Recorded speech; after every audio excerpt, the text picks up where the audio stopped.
This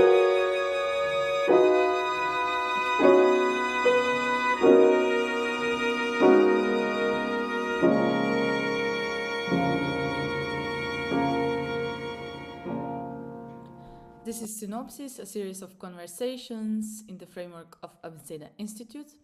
I'm Neža Zupanc, a flautist and a composer, and today's guest is Steven Crino. Steven, welcome. Hey, thanks for having me. Lovely. Please, a couple of words of introduction. Sure. So I'm a composer based in Philadelphia. I write a lot of vocal music these days. I've written several operas. I'm currently I'm the music director and co-founder of the Circus Opera Company, which synthesizes classical music and opera with dynamic circus arts. We actually just finished the production of our first circus opera, The Tire Swing, a few days ago, actually on Sunday. Yeah, that's kind of the big stuff recently. All right. So this is quite special. Where does circus opera come from? Is this something that has historically been an established medium, or is something you're developing afresh? Yeah, so we are trying to develop this as a fresh new medium.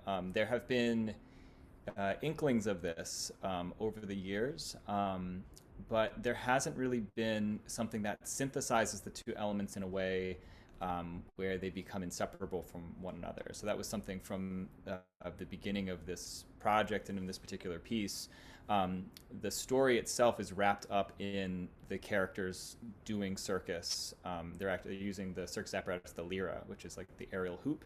And so in the show, one of the characters actually learns how to do lyra from the other character, and they sing while doing dynamic circus. So they're singing upside down, they're singing in different poses and things, but it really is something that we are trying to forge forward. And we've seen a couple other groups around the world who have done circus with classical instruments, but really not circus and singing in this way. So it's been a really great project and great process, kind of figuring out what you can and can't do while singing and doing circus. But we just finished up this piece, The Tire Swing, which is a small chamber opera for the medium, which went really well, and we're looking forward for the next steps. Perhaps a couple of more words about the tire swing.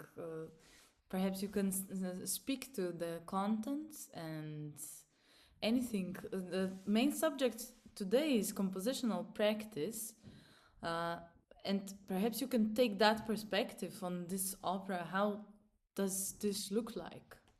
Yeah, absolutely. So the general overview for The Tire Swing is it's an original story that, so me and my fiance started the Circus Opera Company and wanted to craft a story that, again, centers doing circus in the show. And so we teamed up with a librettist, Laurel Anderson, who I've worked with in past projects and previous operas. And so we presented to them the concepts of the story, and they brought it to life with their excellent words.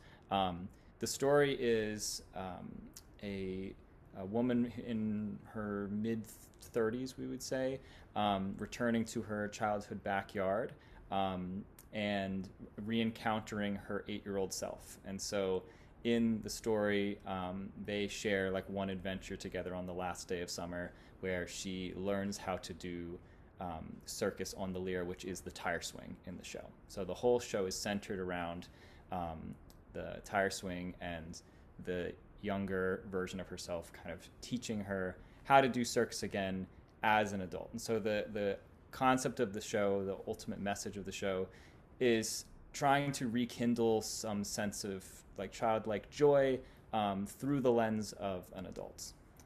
So through the show, my fiance plays the girl character, and she is a classically trained soprano and also was a competitive gymnast for her entire life, and then transitioned into circus arts a few years ago and does physical theater as well. And so she taught the other character in the show, Nicole, who plays the older woman, how to do circus for the show. And we wanted to kind of play into the fact that Nicole is a newcomer to circus and embrace that in her character of kind of figuring out how to do circus again, but only doing slightly more limited things compared to what my fiance Casey is doing in the show. And the show kind of culminates with the two of them both on the lyra doing circus and singing like up in kind of in the rafters. Mm-hmm. And these,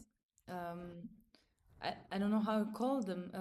I was reading that you choose the relevant stories for your works. Well, how do you choose them? It seems like you always have this message behind your works, behind your operas, also from the recordings that are available. How do you work with the message?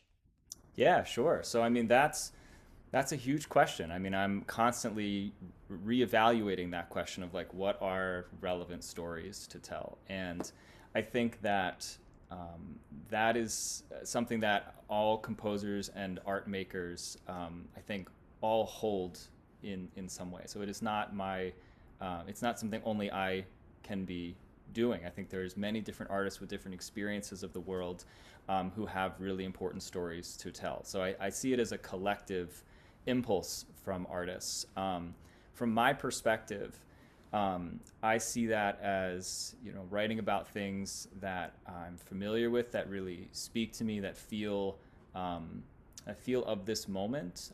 So part of that is working with living writers and talking to them about what they're experiencing in the world, what stories they want to tell, and how can I help as a composer facilitate those stories and I guess illuminate them with music in some way.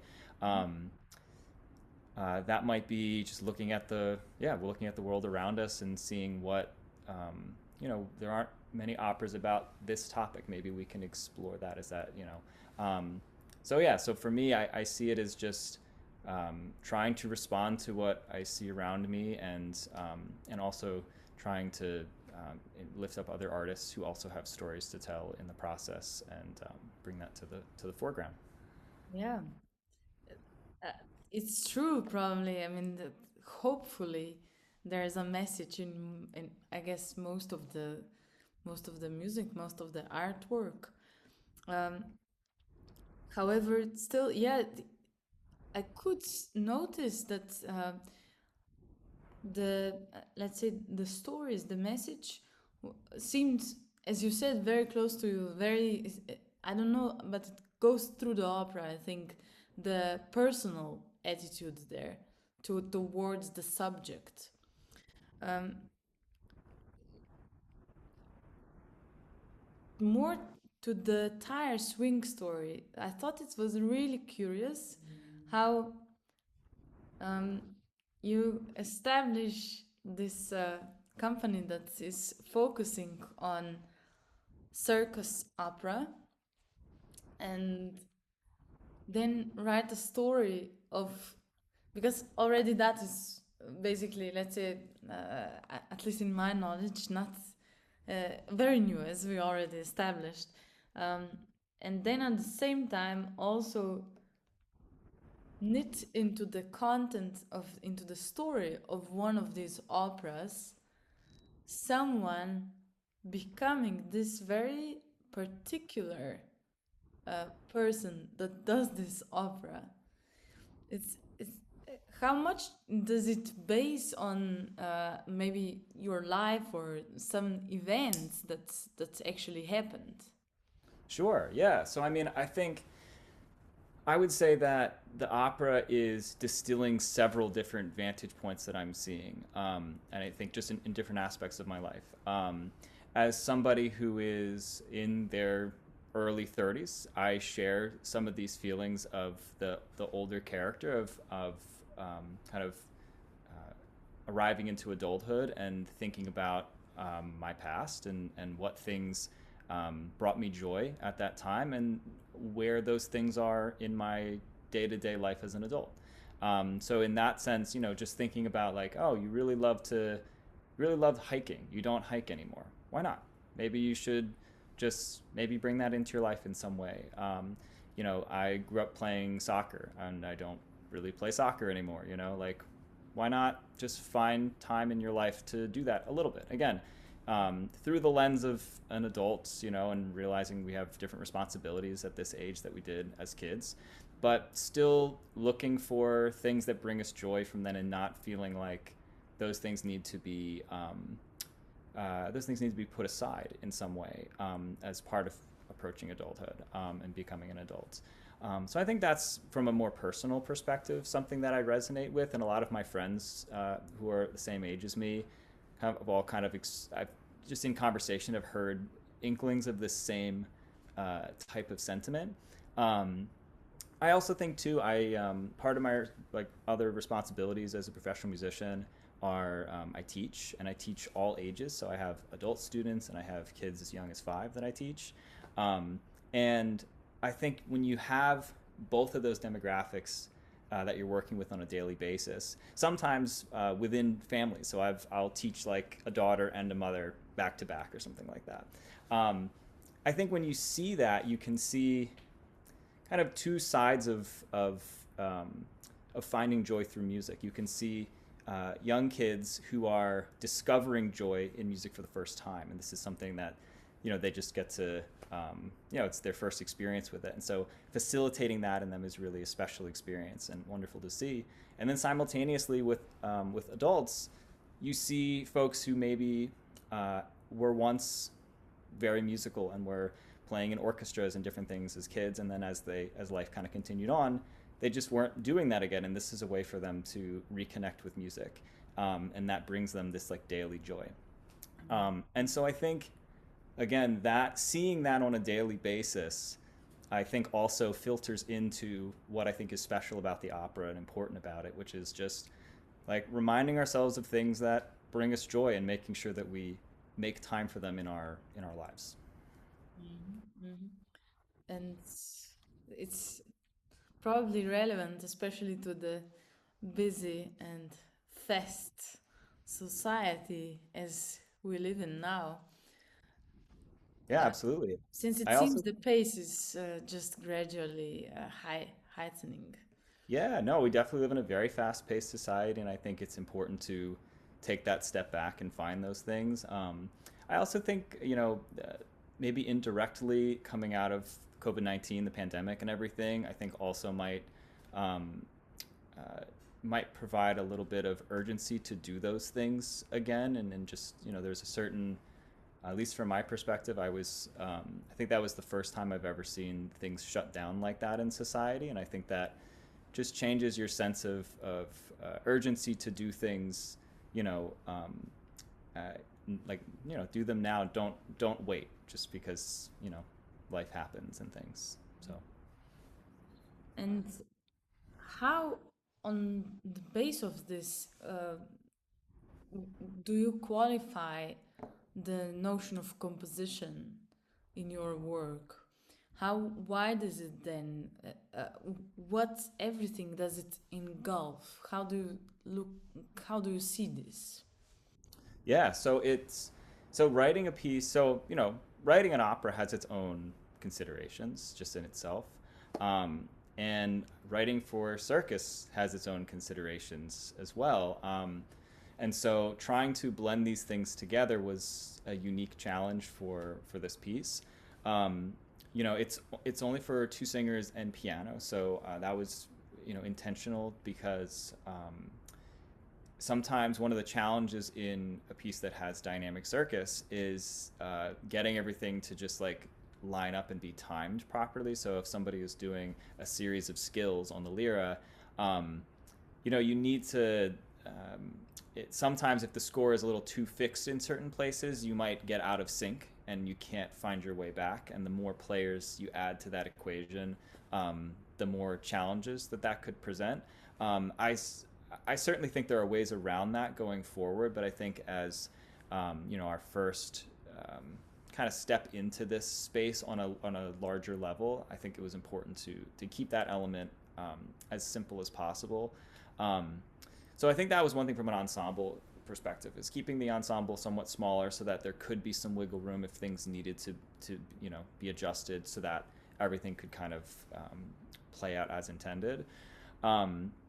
And then also from from writing for folks who are going to be in not like atypical positions that singers find themselves in, so writing for somebody who's going to be upside down, or writing for somebody who has to do a drop and they land on their stomach. You know what I mean? Like there are moments where you can't write certain things. You have to be sensitive to that. And so I think I was always in conversation with my fiance about this, who was doing most of the particularly acrobatic circus in the show, just to double check, like, okay, if we're picturing something like this for this scene, there's a scene, for example, at the end where the older character gets on the lyre for the first time and like does a trick, and then both of them jump on the lyre, and like Casey is standing on top of the lyre while Nicole is like hanging from the bottom of the lyre, and it's this great visual moment in the show, and it kind of is like the climax of the piece. But thinking about, like, if we know that's the goal, can Casey be singing while she's climbing up the lyre, or is that something we need to create space for so she can get there and then have her sing? So thinking about the movements and visualizing the show as it's being written, it does feed back into how the score was constructed. So see if we needed to create space, or if there's an opportunity to sing through that, or have maybe just something that's a little more open there. So just playing around with what's possible based on what kind of movement we were envisioning for certain situations. So that did present a logistical challenge, and we ended up solving it, but it was definitely something that from the beginning of the process I was thinking about more so than I would just a more typical opera situation. And in terms of this skill set that you're mentioning, you are aware you're basically at the beginning of, meaning what, let's say, keeping the restraint on just piano and two singers for now. Mm. In the future, how do you see, if I understand you correct, you have long-term plans. You see this as your long-term, perhaps, life project. How do you see the development of this going in the future? First of all, the ensemble and the singers and the choir, and second of all, also, um, now if I understand, you have this one person that has this unique skill set of gymnast and singer. How do you see getting more soloists into the ensemble and etc.? How do you see this? Yeah, it's a great question, and we've had many conversations about this. So there's a couple things to say on that. So from the perspective of like what we have currently, so if we didn't change any personnel or instrumentation or anything, I think we went from so this opera, the Tire Swing, is about 23 minutes or so. So it's a small piece from an opera perspective. The previous piece we did like a prototype composition in this medium that was for piano and my fiance Casey singing on lyra.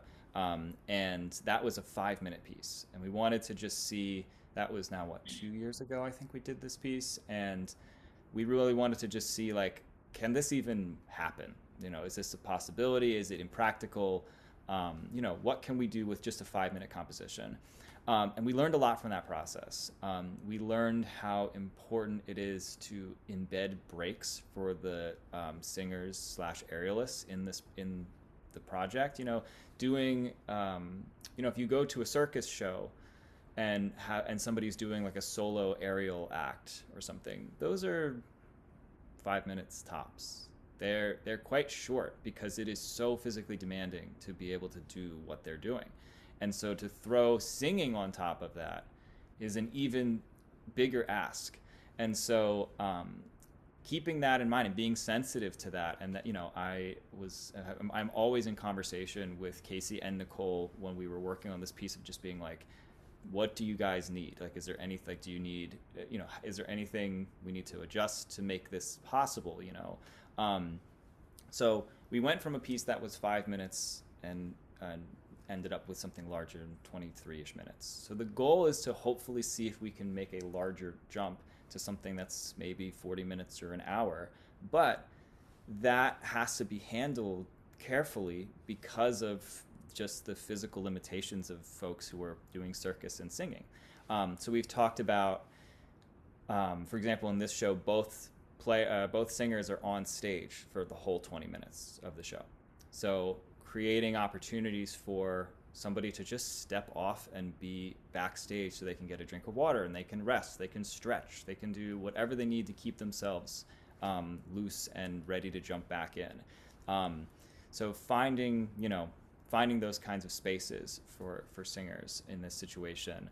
I think from there, though, your other question is more about like, it's essentially a scalability question of like, how do we get more folks involved in this, because that intersection is really specific.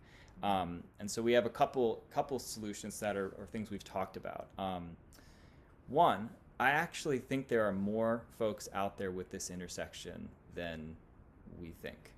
And that is something, as we've put this out into the world, we have started receiving emails from people who are like, this is really cool. I've never seen anything like this, and I didn't think this was possible, but like, I'm a classically trained singer and I do aerial hoop, or I have this intersection. There wasn't a space for it to manifest. So I do think that there is a little bit of a, if you build it, they will come kind of thing, where, the more this is out there, the more people see it as a viable option for storytelling. But simultaneously, we also are interested in trying to create pieces that either incorporate non-circus artists who are like just classical singers, and creating stories that still work with that in mind, so that maybe Casey or someone else is doing singing in circus and someone is just keeping their feet on the ground and singing.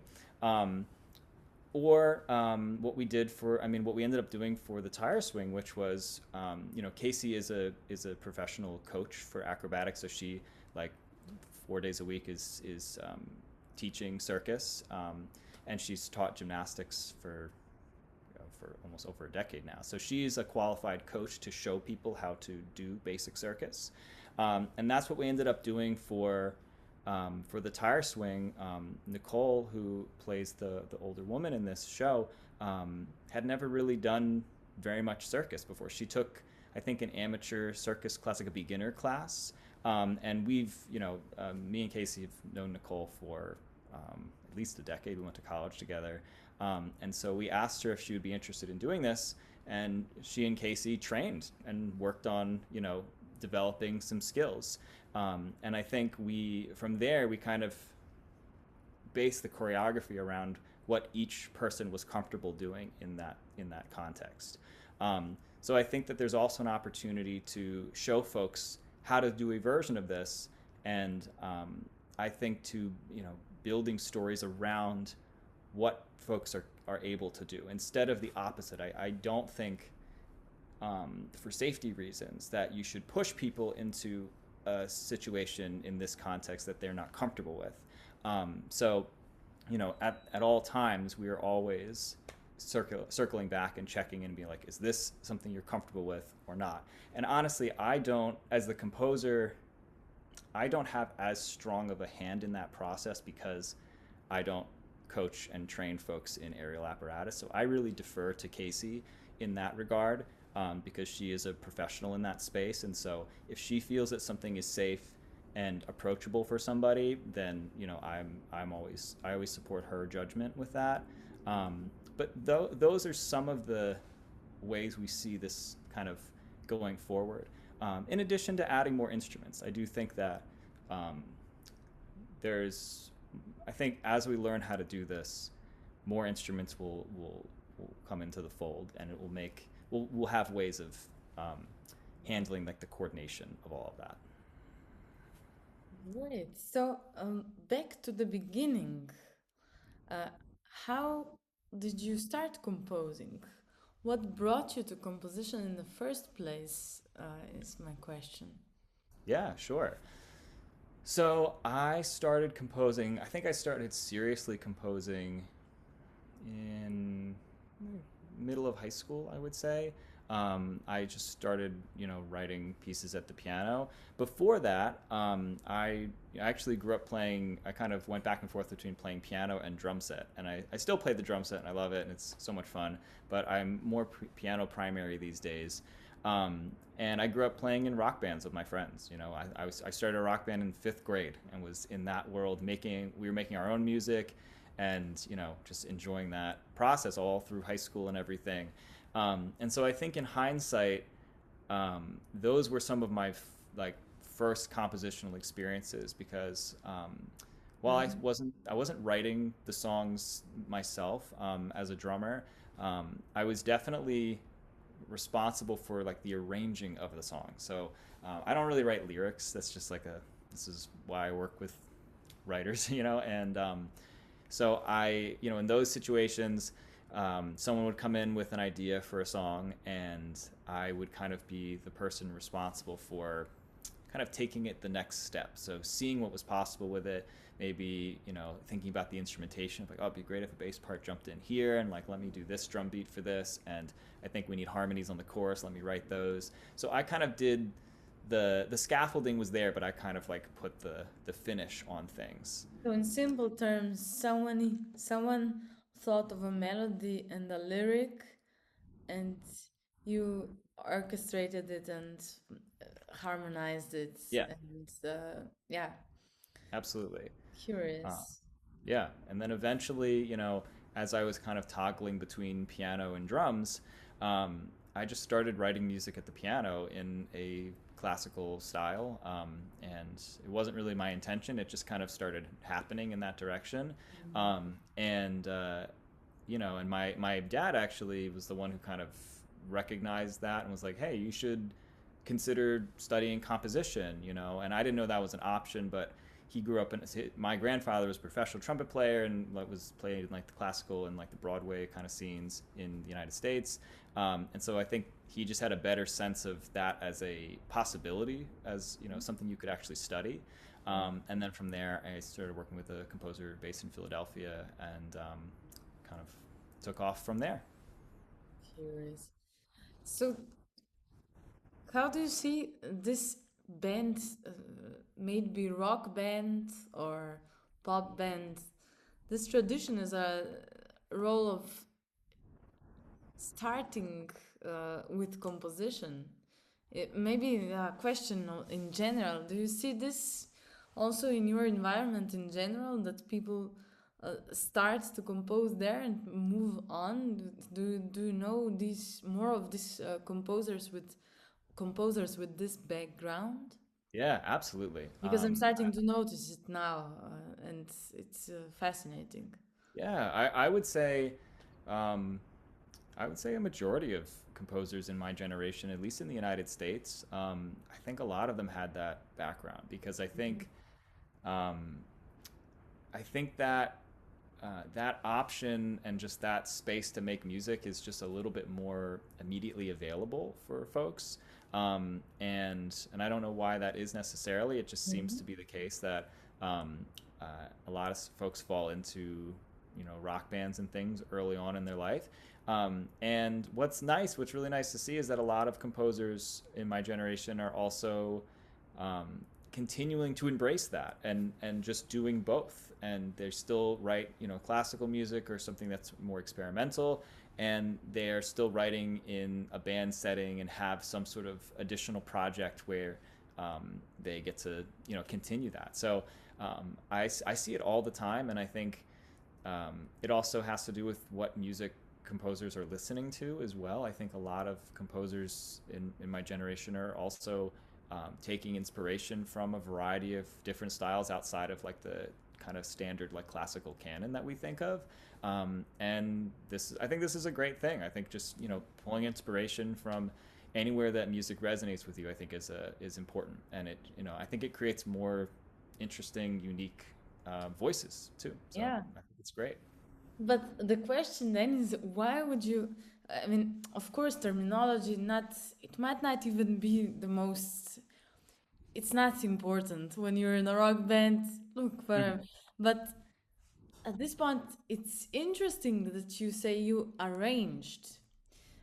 This is not to dispute who's the author, but rather to inquire into the notion of composition itself, and how we perceive it.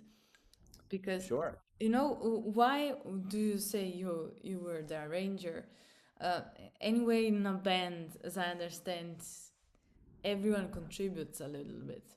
Yeah, I mean, you're absolutely right. I mean, I think um, there is always this spectrum of kind of composer, arranger, collaborator that we all fall on in some capacity, and I think that varies from project to project. I definitely, I've certainly, I think tread that spectrum in different pieces. I think even between different operas that I write. I think the opera that I did last fall, Six Autumns on the Hudson, that piece was very much the more kind of stereotypical composer, dynamic of like I wrote that kind of by myself, and it was a more solitary process, and then brought that to players to perform and bring to life. Um, where the tire swing, I think had more of a collaborative spirit behind it because of the interdisciplinary nature of what we were doing, and so I think that while I did write, I did have my time to myself to write separately and just think, more so in a musical space than a theatrical space. I think it's difficult to completely isolate yourself when you're writing opera in that sense. It's hard to not envision the theatrical while you're writing the musical. And I've actually been given this advice, and I disagree with this advice, but I've had folks in the past say, like, don't worry about how it looks, don't worry about anything except for the score. And I personally have a hard time with that. I think that the, you are, it's hard for me to not think about what characters are going to be doing in the space and how that affects how much space I create to execute those things. And I just think I think they're inherently linked. But I think because of the interdisciplinary components of this, that there was more discussion and check-ins throughout the process of like asking, talking to Casey specifically about like, we're talking about doing circus in this moment. Do you think there's a way to do circus while this type of singing is happening, or this dense of a texture is happening, or whatever it is? And so just getting some sense of back and forth around that, I think was essential to this working. But I do think, again, I think we're always moving back and forth on that spectrum Yeah. of, you Yeah. know. And I mean, in the end, yes, it is important that um something is doable, and the practical aspects are important for amongst other reasons, also because as a composer, you are at least I guess I see this like this. I'm aware that the better the conditions are, the better chances that the music is performed at the desired level. Absolutely. We all want the same thing, right? Like Yeah, exactly. performers, composers, every collaborators want the same thing, which is the best version of that of whatever you're making to be in the space, and that, you know. So yeah, I completely agree. And of course, you have then big ranges of uh, compositional goals. Some of those, of course, being in also the area where perhaps comfort is not the priority anymore, and uh, as there are ranges in so many others areas in composition. But what I wanted to say was also perhaps what we can be aware of is that the clarity of defining of definition of who is the composer, what is composition, and what is the arrangement, for example, is sometimes limited. Uh, at least when if we return to the band environment, uh, it does not come from there, and it's therefore in that context. To put it simply, it sounds silly sometimes to even consider those terms, because no one thinks they're composing. No one thinks, oh, this will be the composition.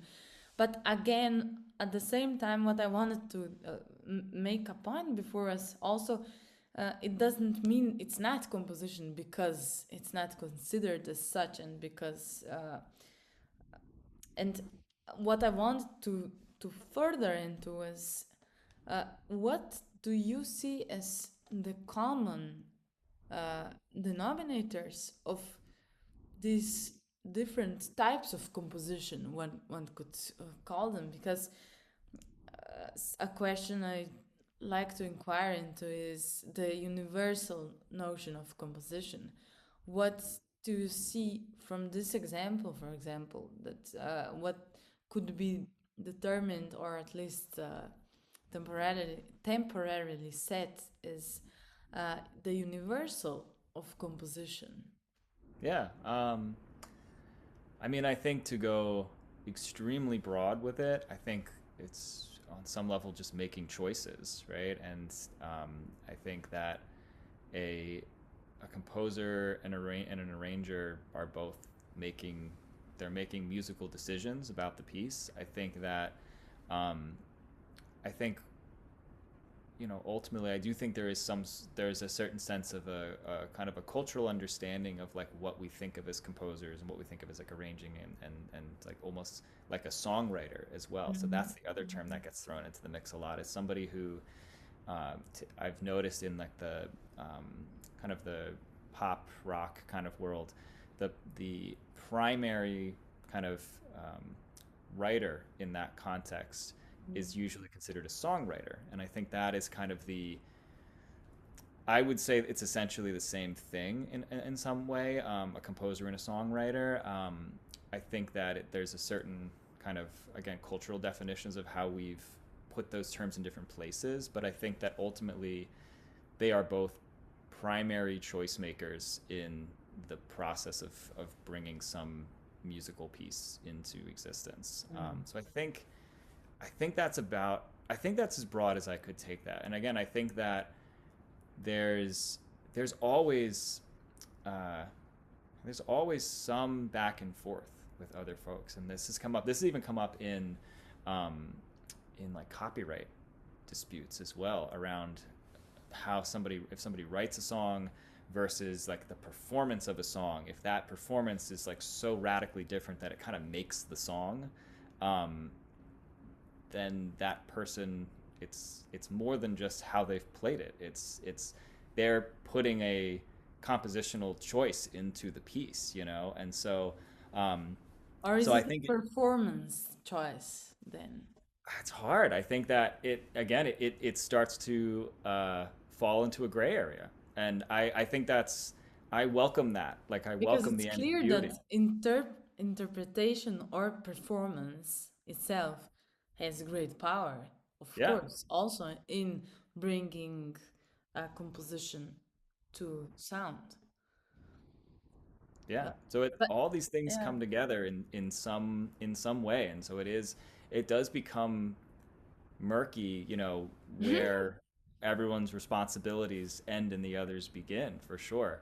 And I kind of embrace that with each piece. Some projects, I'm definitely more, I would say, what I'm making most of the musical choices of like how it's kind of being put together. And the other pieces, it's way more of a dialogue, and in other situations, especially if it's more of like an arranging kind of situation, I tend to be a little bit more hands off and more open to whatever the songwriter is interested in finding, and I'm more am in conversation with them about realizing their vision of what they see, Yeah, you know, right, right, and right. facilitating that so I can use my, you know, I a couple of years ago I did all these string arrangements for an album in Chicago, and you know, I was very much, you know, those string arrangements definitely add something Mm-hmm. Mm-hmm. to those pieces, you know, but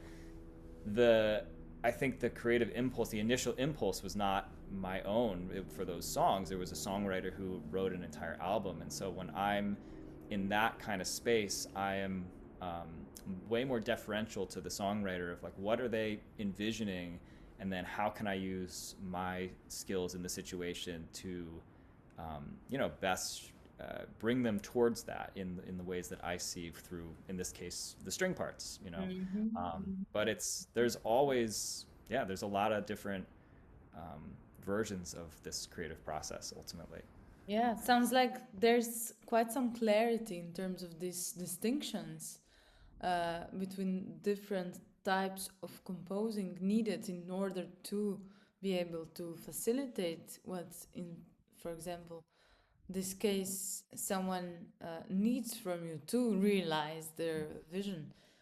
Um, but before we go on, in terms of choices, you know, one of the universal traits of composition. I, I do want to ask, how would you apply this to historical examples, such as the composers of the canon?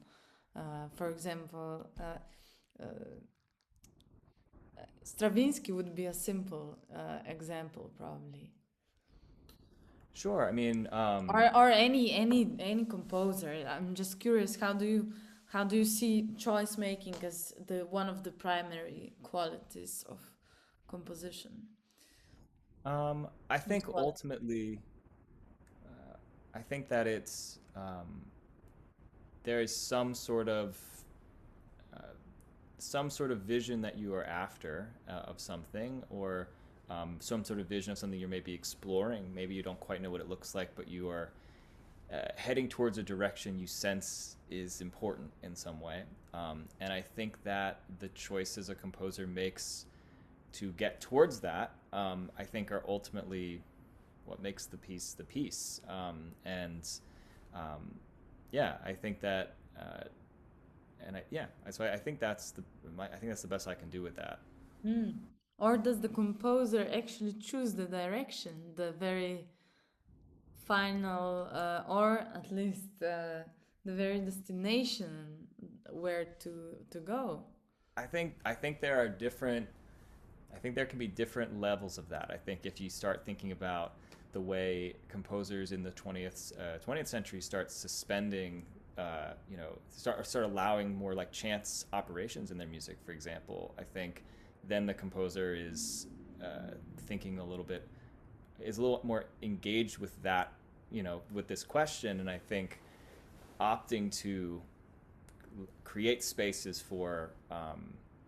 uh, for possibilities that were not, you know, in their consideration or something like that, or scores where you can take one or two directions or something on something. So I think that I still think there is for I'm sure there are exceptions to that when you go through like the aleatoric kind of space for sure.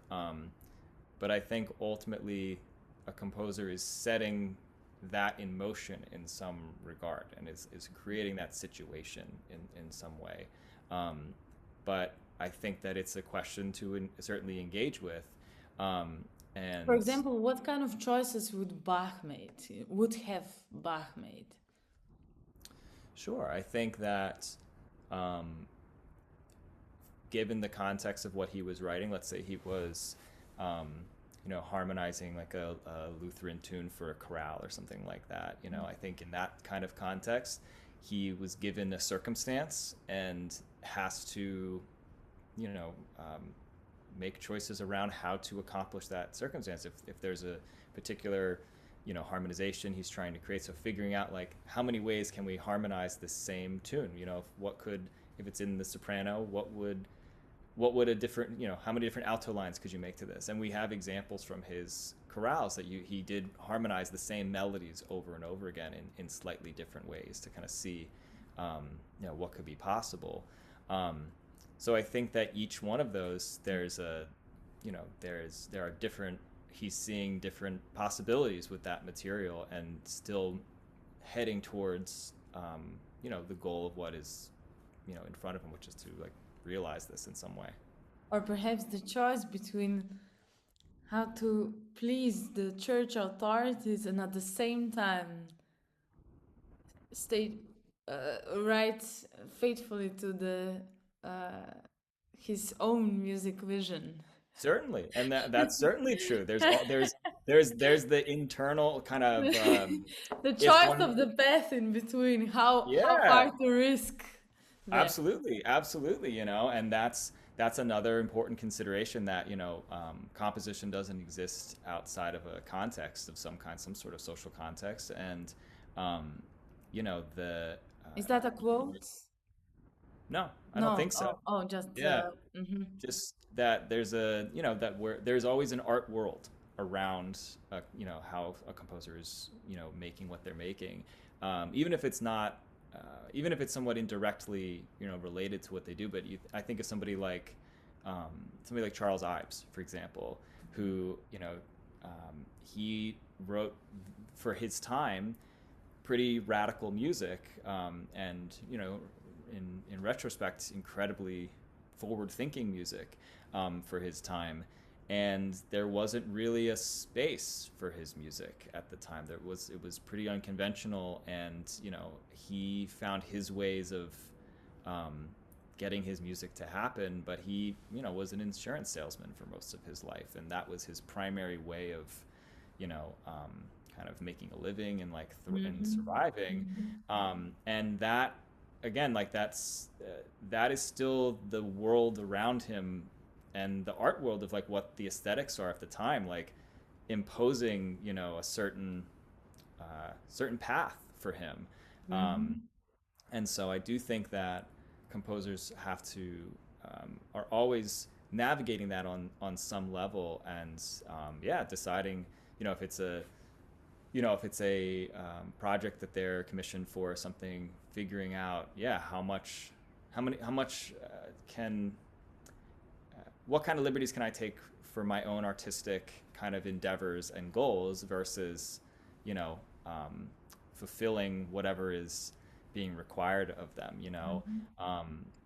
I think of pieces like the Leonard Bernstein Mass is also another example of that, where he was commissioned by the Kennedys to write a mass, and the context of doing that, and the piece that he wrote, he really took an artistic risk to write that piece for that situation. It's a really eclectic, interesting piece for an extremely large ensemble. It has, choirs, it has rock bands, it has orchestra. It's all over the place.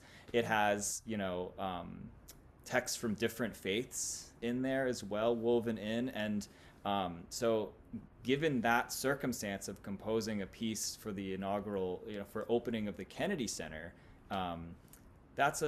I would consider that quite a risk that he took, and had to think about, what he wanted to do with that medium and what he was being asked to do with that medium. So I think that aspect of choice can be extended to the broader social context of the, when the work is being made and everything. However, what I see is still somewhat preceding the choice in this case is the artistic, the work, the vision, perhaps.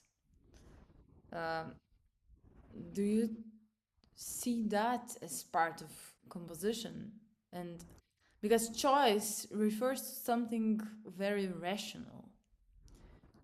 What about the irrational of composition? Yeah, well, it's funny. I'm trying to decide if I agree. I think that choice is not necessarily a rational thing. I think that some composers fall back on very on very rational kind of justifications for how they organize sound. Um, but I also think composers can be very intuitive, and the choice is really just a personal choice of like, what do I like and what direction do I feel like I'm being pulled in. And I think that, to me, that almost reinforces where composers fingerprints are in a project, is those irrational choices around where they feel their music should go.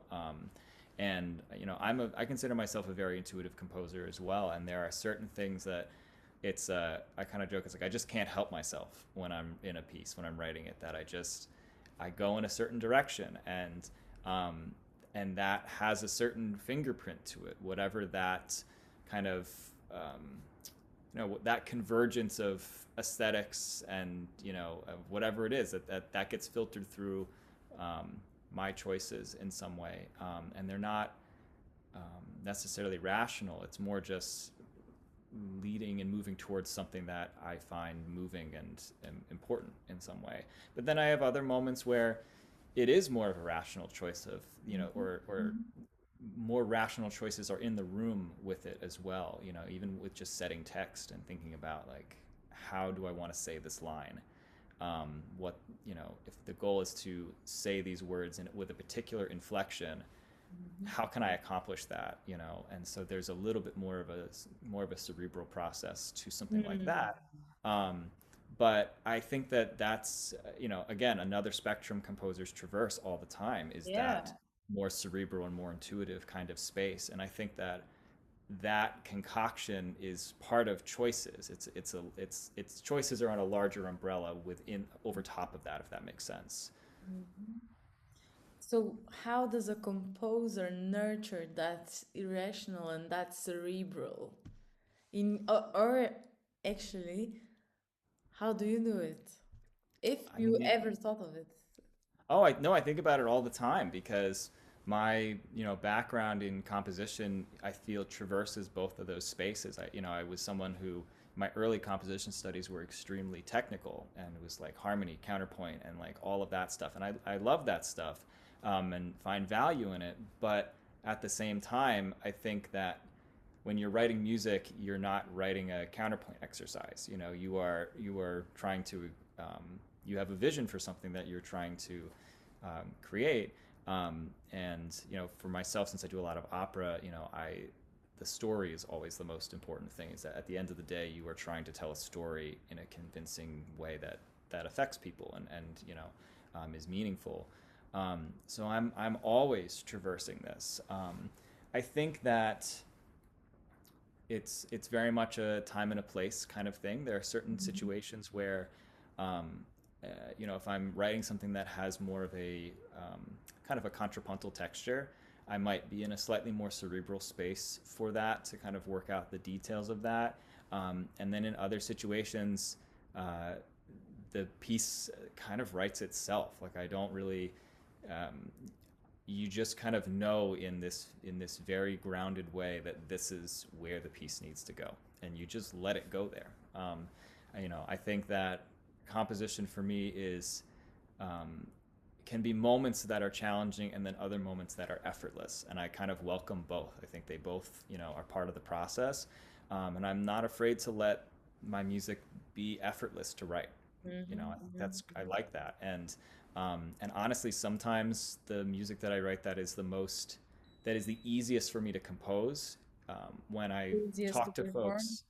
It's easiest to perform, and it resonates the Yes, most. yeah. Yeah, folks tend to respond to it the most. And like, that was my favorite part of the opera. And I'm like, really? It took me no time at all to write that, but I worked so hard on that other scene, and like, no one will say anything about it. You know what I mean? So it's always that. So Of so course. I trust it. I just let it be easy when it's easy, Yeah. and yeah, every piece there's some example of that in there. And do you structure these two? Let's say these are two poles, and there's of course everything in between, and there's some extreme points there. Do you systematically work with the structuring of these two poles? No, I wouldn't say I do. I think that again, since so much of my writing has been in with opera recently, um, I really let the text and the story kind of structure what it is that Yeah. I'm doing, and it's more thinking about how can what I write facilitate that in some way. And I let the I let the piece kind of present itself in to those two poles you're describing. That just kind of happens, sometimes unexpectedly. Sometimes I sit down to write a scene and I'm like, this is going to be a piece of cake, and then it's takes me so much time and it's really frustrating. And then other times I'm like, I don't know what I'm going to do for this, and it just all of a sudden, the light bulb goes off, and it's overwhelmingly clear what it has to be, and then it just kind of happens. So it's that's part of the to me that's part of the process. Part of the fun of the process is just seeing, what how it takes shape, and I genuinely love the process of composing. Not every composer feels that way. Some composers are very much take the I hate writing, but I love having written kind of mindset, and I actually really enjoy working through a piece and and creating it. So Mm-hmm, mm-hmm. Um, uh, uh, I just wanted to quickly go to a question that arose while speaking to Ives, and the art world always being, you said, the context to composition.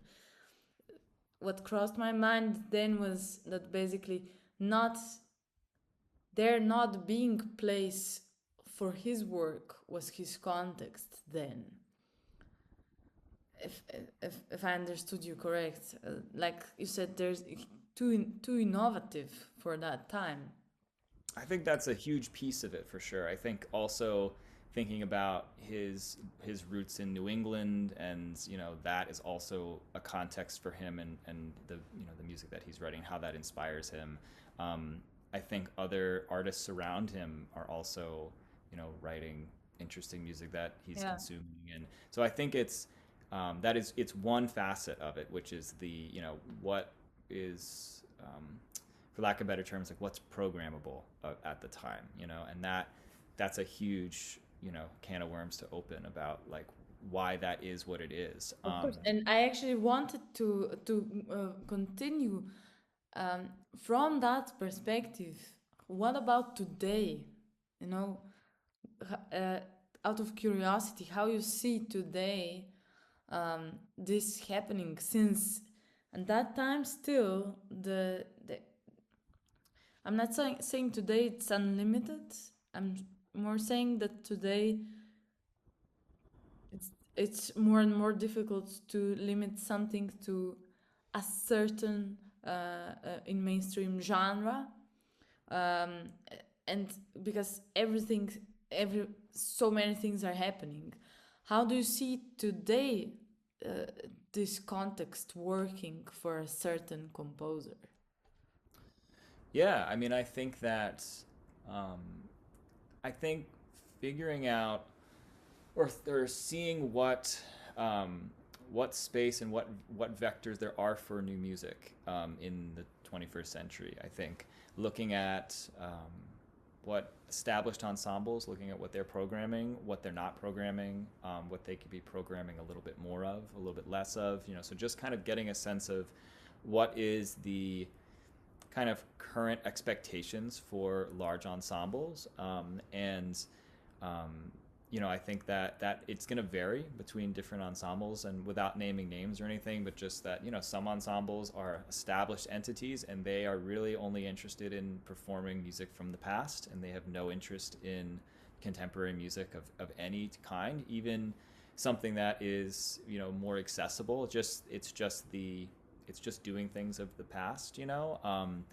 And meanwhile, you have ensembles that are really interested in doing everything that is cutting edge and doing that, which is so great to see. You really, again, I think now, I think in some sense it's a wonderful time for composers, because I think there are a lot of different vectors for different voices, because there are so many different voices. But I think that there's always more to be done in that. And, at least, speaking to the United States, I still think the programming is deeply skewed away from new pieces. I don't think that is as in the at least with dominant ensembles, and I don't think that is it's still not there's still not as much new music being done there. I think it's in certain ensembles it's changing and things, but I think that it's always a struggle. It's always a struggle to get new pieces into large spaces like that, and so I think because of that, I think composers have to often find ways to create their own opportunities, create their own spaces to make music.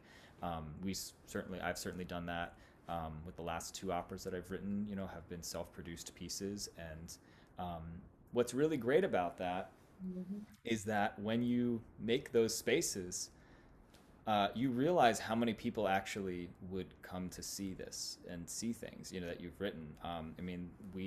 For the Tire Swing, we had 3 sold out performances, and actually the last 2 oversold by like 20 to 40 audience members. And so, congratulations. thank you. And so, this was something that people aren't.